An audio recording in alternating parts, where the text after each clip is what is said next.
Good morning students. Last lecture में हमने chapter number 7 start किया था, हिस्ट्री का। न्यू आइडियाज़ एंड थिंकर्स नाम का चैप्टर था, न्यू क्वेश्चन एंड आइडियाज़। तो इसमें हम बेसिकली चैप्टर में ये फोकस कर रहे थे कि क्या मतलब किन पीपल्स के न्यू आइडियाज़ थे, specially related to religious form में, कि क्या मतलब धर्म के मुताबिक उनके क्या आइडियाज़ थे, उनकी क्या थी सोच थी, उससे क्या असर पड़ा लोगों के दिमाग।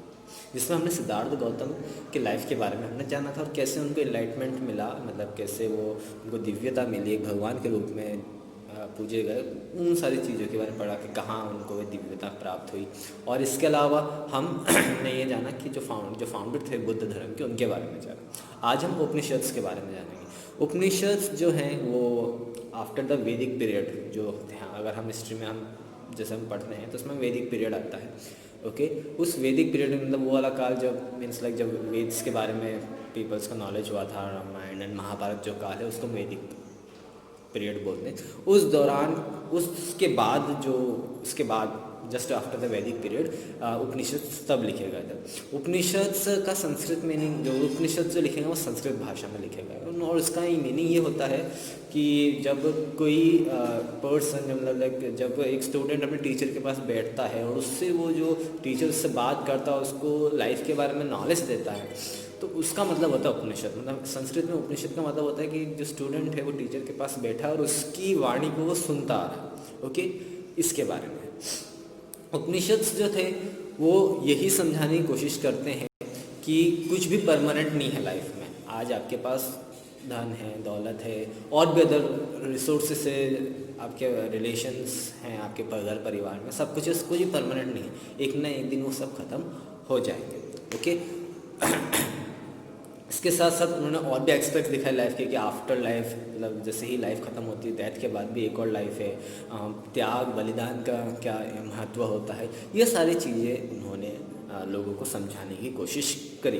ओके, उस दौरान आज भी बहुत से लोग उपनिषद्स को फॉलो करते हैं। Okay, they believe that only permanent thing in the universe, जो कि मतलब उनका ये मानना था कि कोई केवल एक लौती चीज़ जो कि इस पूरे ब्रह्मांड में जो परमानेंट है वो है आत्मा। ओके, मतलब जो कि हमें ऑब्वियसली बात है, जो कि हमारे जीवन के आखिर तक रहेगी, वो हमारे खुद की जो हमारे अंदर जो आत्मा आती है वो जीवन के आखिर तक रहेगी। आपके शायद बहुत सारी चीज़ें आपके पीछे छूट जाएगी, बहुत सारे पीपल से अपना नाता टूट जाएगा,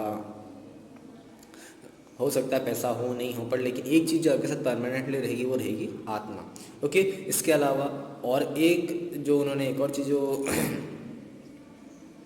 कहा कि एक और चीज़ जो है वो परमानेंट नहीं, वो ब्रह्मांड जो कि यूनिवर्सल सोल, जो एकमात्र सोल आप यूँ बोल सकते हो परमात्मा। Okay, most of these thought were written down in the Upanishads, और इसी टाइप की सोच, इसी बात का थाट्स जो थे वो उपनिषद्स में लिखे गए हैं। ओके, ये एंशिएंट टेक्स्ट में लिखे गए हैं जिसमें कन्वर्सेशन हुई है एक गुरु और शिष्य के बीच में, उन सारी कन्वर्सेशंस को उपनिषद में लिखा गया। ओके, उपनिषद का मतलब मैं समझा चुका हूँ। इसके अलावा उपनिषद जो है वो बेसिकली जिसमें जो भी लिखे गए, या तो उसमें कोई कहानियाँ हैं या फिर कुछ डायलॉग्स ऐसे लिखे हुए हैं, है ना, उस फॉर्म में उपनिषद लिखे हुए हैं। इसके अलावा उपनिषद जो थे वो ब्राह्मण्स एंड राजास जो थिंकर्स थे वो या तो ब्राह्मण कास्ट के थे या राजास थे। ओके, मोस्ट ऑफ देम जो उपनिषद्स में जिन्होंने लिखा है और जिनके बारे में उसमें दर्शाया है उसमें मैन के ऊपर ही किया गया। हाउएवर कुछ ऐसी वुमन थिंकर भी उस समय थी, उसी में से एक ऐसी उपनिषद जो वुमन थिंकर थी उनका नाम था गार्गी। उनका उस समय ऐसा माना जाता था कि वो एक मतलब यूँ बोल सकते हो कि वैदिक लिटरेचर मतलब बहुत ग्रेटेस्ट फिलोसोफर्स में से एक थी, मतलब जो जिनकी अपनी सोच होती है, जो वो रिलीजियस के फॉर्म में अपने अपने अपनी वाणी से किसी को प्रभाव कर सकते, उसको हम फिलोसोफर बोलते हैं। तो ऐसे ग्रेटेस्ट फिलोसोफर्स में से एक थी वैदिक लिटरेचर के दौरान, जो कि काफ़ी रिलीजियस प्लेसेस में जाती थी, अपने वाणी के द्वारा भाषण देती थी, लोगों को ज्ञान जो भी रिलेटेड तो धर्म से रहता था वो सब चीज़ें देती थी। इसके अलावा वो डिबेट भी करती थी, रॉयल जो राजघराने होते हैं राजा के सामने वहाँ पे डिबेट करना रहता है। मीन्स डिबेट करवाते थे पहले के राजा बहुत सारे स्कॉलर्स को जो कि मीन्स पढ़े लिखे रहते हैं, जिनको धर्म रिलीजियस के बारे में ज्ञान होता है, उनके आपस में उनके साथ लाइक डिबेट करवाते हैं, जिससे कि उन राजा को भी ज्ञान मिले एंड जो उनके साथ साथ जो प्रजा जो उस समय इकट्ठी हुई उनको भी उन डिबेट्स के थ्रू ज्ञान मिले। तो उन रॉयल कोर्ट्स में भी ये डिबेट्स करती थी against man. Okay, However, the socially backward people usually did not participate in this intellectual discussion. हालांकि जो अदर बैकवर्ड बहुत मतलब जो मीन्स लाइक अनटचेबल्स हो गए, शूद्रस जो हो गए, जिनके पास कोई अच्छा स्टेटस नहीं था या ज़्यादा पैसे वाले नहीं थे, हालांकि वो लोग इन सारे इंटेलेक्चुअल से दूर रहते थे. Okay. However one famous exception was Satyakama Jawla, who was born as a slave woman named Javli. He was keen to learn about the life and truth and found a Brahmin teacher called Gautam who guided him. Satyakama Jawla went on to become one of the most celebrated thinker of the time. Okay. इसी दौरान एक ऐसी ही सत्यभामा जावला नाम की एक woman थी जो कि यूँ तो एक स्लेव मतलब दास होना, दास के घर में उनका जन्म हुआ था एज ए दासी, उसका नाम था जावली. ओके. पर लेकिन सत्यकामा जावला जो थी वो चाहती थी कि उन्हें नॉलेज मिले अबाउट लाइफ, सच, ट्रुथ क्या होता, सच्चाई क्या होता. और फाइनली उनको एक ब्राह्मण टीचर मिले गौतम, जिन्होंने उनको गाइड किया, उन्होंने सिखाया और आगे जाके सत्यकामा जावला एक वन ऑफ द मोस्ट एक प्रोमिनेंट थिंकर्स में से एक बनी. Okay. Around 27,000 years ago, there was a man named Panini. He is considered the father of Sanskrit grammar. He is famous for his work Ashtadhyayi, a treatise on Sanskrit grammar. He arranged the rules of the language in short formulae. उसी दौरान आज से कम से कम 2700 साल पहले एक person थे पनिनी, जिनको कि फादर ऑफ संस्कृत ग्रामर के जो नाम से जाना जाता था. उन्होंने बहुत सारे वर्क किया था संस्कृत लैंग्वेज में और उन्होंने संस्कृत ग्रामर के रूल्स एंड रेगुलेशन को अरेंज किया गया था बहुत ही शॉर्ट फार्मूलाज में. ओके. नाउ जो नेक्स्ट टॉपिक जो हम पढ़ेंगे how did Vardhaman Mahavir teach people about virtue of harmlessness. अब जो नेक्स्ट हम सेक्शन जो हम टॉपिक जो हम पढ़ेंगे इसमें लॉर्ड महावीरा के बारे में हम जानेंगे. लॉर्ड महावीरा आप सभी जानते हो जैनिज्म धर्म के फाउंडर थे वो एक. ओके. इनके लाइफ में क्या हुआ था ये जानते हैं. Around 2500 years ago, there lived another important thinker named Vriddhaman Mahavir, who was the most famous Trinkantara of the Jain. He was born in the royal Kshatriya family of Lichavis in Vaji Sangha. He left the comforts of the royal life to lead a life of a severe self-discipline. Okay. Lord Mahavir, जिनको वर्धमान महावीर के नाम से जाना जाता है, वो जैन धर्म के एक तीर्थंकर जो वो रहते हैं, इनके जो आप ही बोल सकते हो जो टॉप इंटेलेक्चुअल्स होते हैं जैन धर्म में, जिनको बहुत ज़्यादा ज्ञान था, उनमें से एक थे. ओके. इनका जन्म एक रॉयल क्षत्रिय परिवार में हुआ था जो कि एक वाजी संघ, एक मतलब आप यूँ बोल सकते पहले के ज़माने में लाइक जैसे हमारे यहाँ पे राज्य चलते हैं वैसे वाजी उस समय संघ चलते थे. उस संघ में लिच्छावीस जो फैमिली थी, मतलब लिच्छावीस खान जो डायनेस्टी थी, उनमें उनका जन्म हुआ था. ओके. हालांकि उन्होंने अपने जो भी राजघराने में जो भी सुख था वो उन्होंने त्याग कर एक सिंपल लाइफ में अपने आप को बदल लिया था. ओके. जिसमें वो ये चाहते थे कि सेल्फ डिसिप्लिन रहे. Okay. He abstained himself from all of the indulgence. Mahavira emphasized that anyone who wanted to know truth and attain knowledge must leave their home.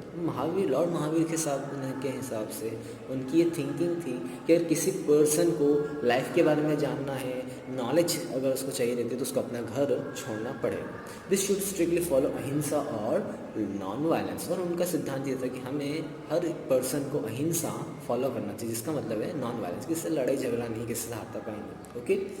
Which is the avoidance of using violence against any living being. और किसी भी living being, चाहे वो एक चींटी ही क्यों ना, उनके अगेंस्ट भी नॉन वायलेंट उनके अगेंस्ट आपको अहिंसा ही, उनके अगेंस्ट आप वायलेंट नहीं कर सकते. उनके साथ आप मतलब एज पर द जैनिज्म ऐसा माना जाता है कि आप एक चींटी को भी नहीं मार सकते. The basic idea of Jainism is to lead life of harmlessness and redemption. अब जैनिज्म का जो बेसिक एक आइडिया है कि आपको किसी को भी चोट नहीं पहुंचानी है, और रिडेंशिएशन का मतलब होता है ध्यान करना, आज भगवान की हमेशा पूजा करना. Okay. Like Buddha, Mahavira and his followers are also use the Prakrit language to spread their teaching and idea. जैसे बुद्धा जो थे, लॉर्ड बुद्धा थे, उन्होंने जो अपनी टीचिंग्स थी वो प्राकृत लैंग्वेज, उस समय जो लोकल लैंग्वेज जो कि एक हर आम इंसान समझ सके, लॉर्ड महावीरा ने भी उसी लैंग्वेज का इस्तेमाल किया. Okay.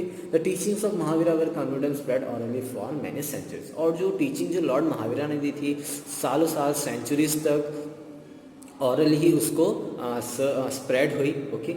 His teaching are finally written down at place called Vallabhi in Gujarat about 1500 years ago. और करीबन आज से 1500 साल पहले जो उनकी टीचिंग्स थी जो ऑरली इतनी स्प्रेड हुई थी उसको फाइनली वल्लभी गुजरात में लिखा गया था. Okay.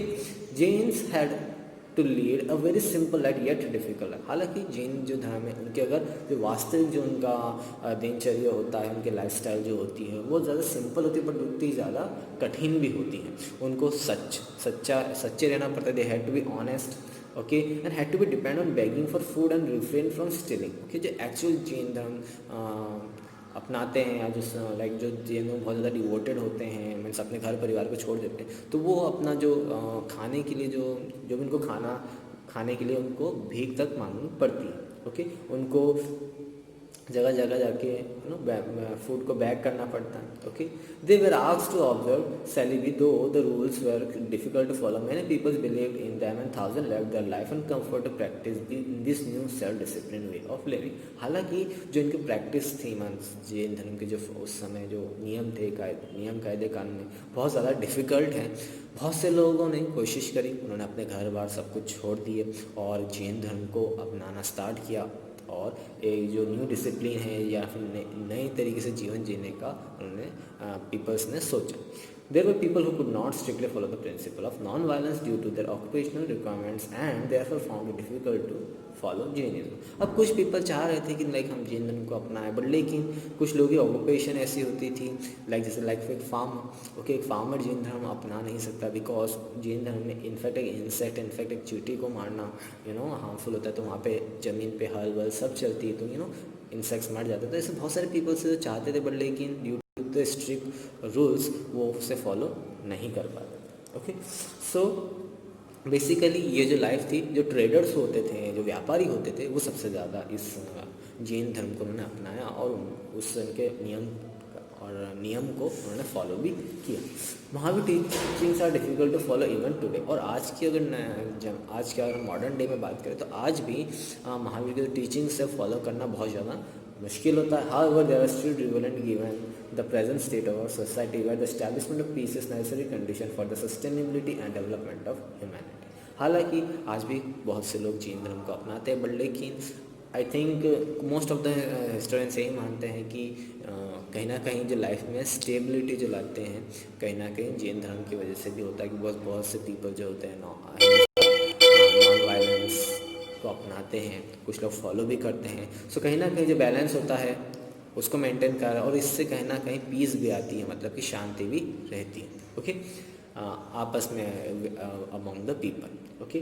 Then in the next lecture हम लोग डिस्कस करेंगे संघास के बारे में, जो संघ होते हैं और कैसे वहाँ पे पीपल जो थे लाइक अपने घर बार छोड़ के जब जो भी कोई साधु महात्मा आते थे अपनी टीचिंग्स देते थे तो कैसे उसको गेन करते थे, इनके बारे में जानेंगे. ओके.